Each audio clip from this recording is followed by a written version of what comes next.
Oh my God. I have seen the worst DIY drywall and painting video I think I've ever seen. And I'm going to share it with you guys because this thing's had 1.7 million views. We're going to tear it apart and show you what's wrong with it right after this.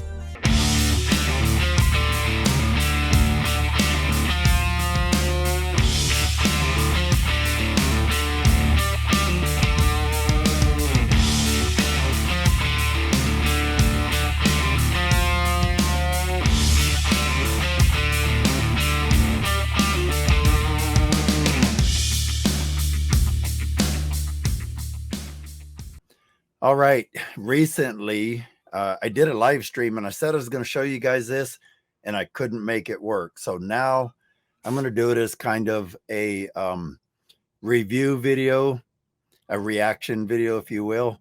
And this came about because my wife watches all those little reels on Facebook and she came across this drywall one that was terrible. And they're passing it off as good tips.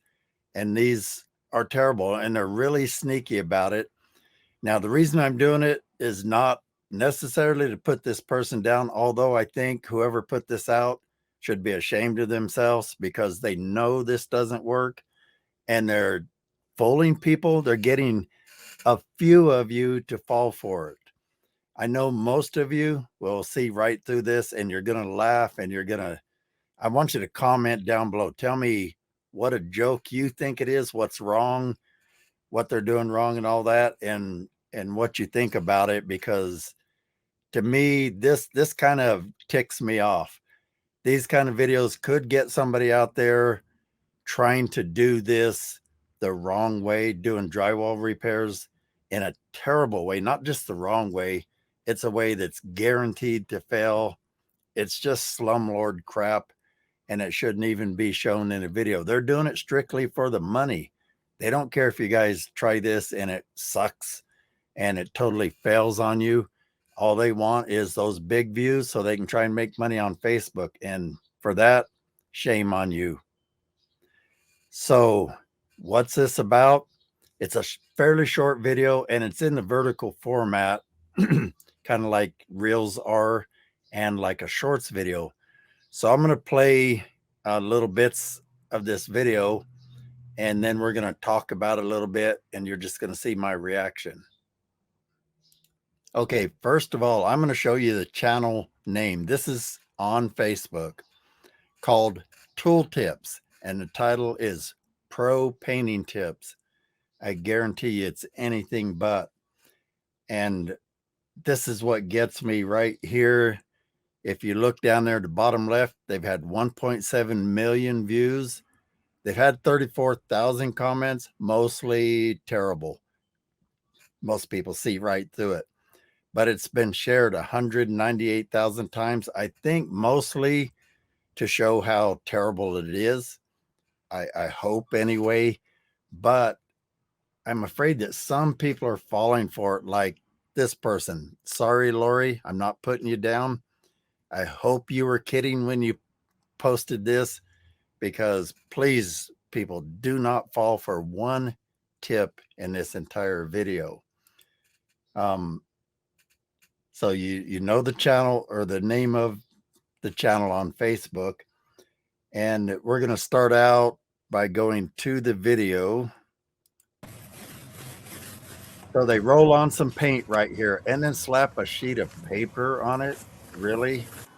And then you're going to call that good? Now, if you look closely there, I'm going to zoom in on this for you. Now, I got to change screens each time I do this. So we're going to go back to here and change over to this picture and let's zoom in. You can see right there in the middle, see that? Those are wrinkles already forming.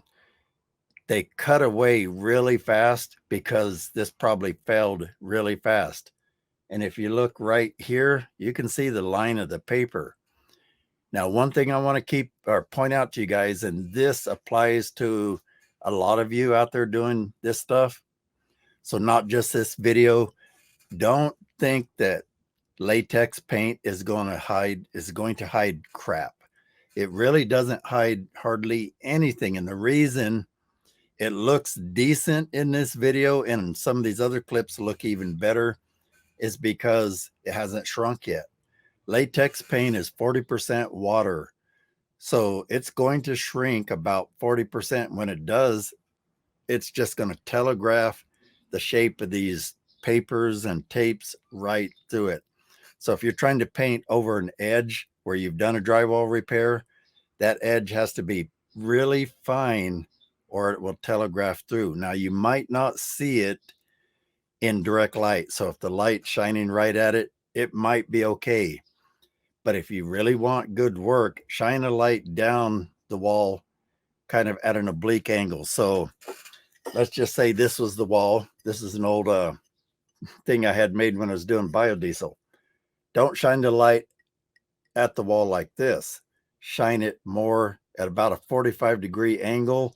Then you'll see the edges.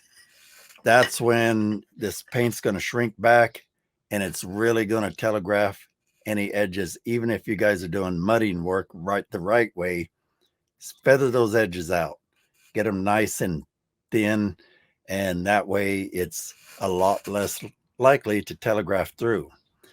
Which also brings up the point, this paint has this texture in it from the roller stipple, and that's going to shrink away some. Some is going to stay there.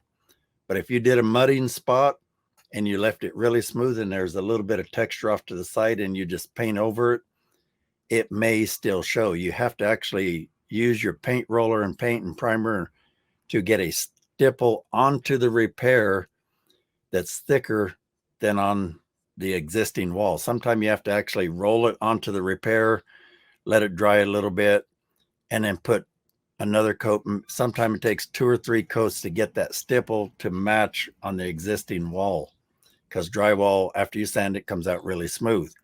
So there's tip number 1. I think we're ready to move on to the next part of this guy's video or person. Don't know for sure who did it. Let's see, hit the play button. And I believe there's going to be a little pause, and then check this one out. We're going to use packing tape. Do not do this, people. No packing tape. Now, again, when they do this and they stop, they're going to cut away before you really get to look. So I stopped it right when they cut away. But let's go to a still of that one. And we're going to zoom in. And honestly, on this one, you can't see very much other than maybe a little bit of holidays over here where there's not enough paint. But the focus is pretty lousy. The lighting's lousy. So this is one of the ones that could fool you into thinking, wow, that worked. But again, it's going to shrink. It's going to telegraph that tape right through. Not to mention that tape may just decide to turn loose due to the moisture. It's just wrong. So let's not do that one either. Okay, let's go back to the video. There's not a lot to this video. Let me get back over here. Luckily, it's fairly short, but the ideas in it are terrible. Okay, so we're on play again. I got some blank spots in here. Let's skip ahead a little bit. There we go. Now this one is not terrible. It's not my way to do it. I would just mask it off, but this isn't the worst thing in the world. So if you want to try this, you might get lucky with it, and it might save you some mess, but I would prefer to just mask off. Okay, here we're going to make a hole to show you how to fix it with some of the stick-on stuff. For starters, I'm not real fond of it. For a hole this size, it's not terrible. But the problem here is they don't know what they're doing. So they're showing you, they're making it look like, oh, this is so easy. Just slap it on here and voila, it's going to be pretty. And they kind of make you think it was, but I paused it and went back a little bit and showed you this edge that they left because this is more indicative of how it looks. So I'm going to go back to the still photos and let's throw that one in there. Do a little zooming in. This is how the work was coming out. Now, this part isn't super terrible. They could pull this off and still get this right, but they made it look like wham, bam, and done. And it's far from that. It's very sloppy. He couldn't even get it smooth, left a big line in the voids. But this is probably the best attempt of all of them. I'm going to do a separate video on these stick-on patches one of these days and talk to you guys about why I'm not a big fan of them. But for a hole that size, they're not terrible, but there's some ways that could have been done better to make it a little bit stronger. And I'll tell you that when I get to that video one of these days. But overall, that one, they could have sanded it, put some more mud on, sanded it, put some more mud on, whatever they needed to do, but it was far from done. The other ones are what I really wanted to point out, because those are the ones that tell you this person just absolutely has no idea what they're doing, and they're trying to teach you. Let me show you one more clue. Let's go back to this picture. If you look at this person's, oops, wrong one. Let's go to that one. If you look at this person's tools, that's a brand new mud knife. And I'm not saying that if you buy a brand new mud knife that you are terrible. I'm just saying this is a clue that this was probably the first time this person's had a mud knife in their hand. The sticker is still showing right here where they just peeled it off. There's not a drop of mud in these holes. There always is. Unless you're an extreme fanatic, you're going to have a little bit of mud in these crevices, these holes. So it's a brand new knife, probably the first time they've ever held one. And then they're going to try and teach you. I wish people like this would just stick to showing things they know how to do. Let me see if I got any other parts of this I was going to show you. I think that's it. The first one, though, I got to say is the worst. Putting paper over a hole that size, that was just going to fall apart quickly, and you could have went and just poked a little hole through it. Hey, please, I want this video to do really well, and one way you can help it do well is comment down below. Comment several times if you want. I mean, it's a really good one to tear apart, folks. I don't normally try and tear people down because I encourage you to try. You're going to make mistakes, and you're going to have some, repairs in that don't come out that great. Even if you're a pro, say you're a contractor and you do these occasionally, you're going to. That's okay. But don't go teach people how to do it wrong. I mean, one of my slogans is right here, do it right. Because I try to teach you guys how to do it right. And if you don't know how to teach how to do at least a decent job, don't teach. It's just that simple. Comment down below. I got a lot more videos. I'm really trying to crank out some videos for you guys this next week. You should see about 2 to 3 a week. Look forward to a lot more stuff going on. And as always, I look forward to seeing you on the next video. And take care, everybody.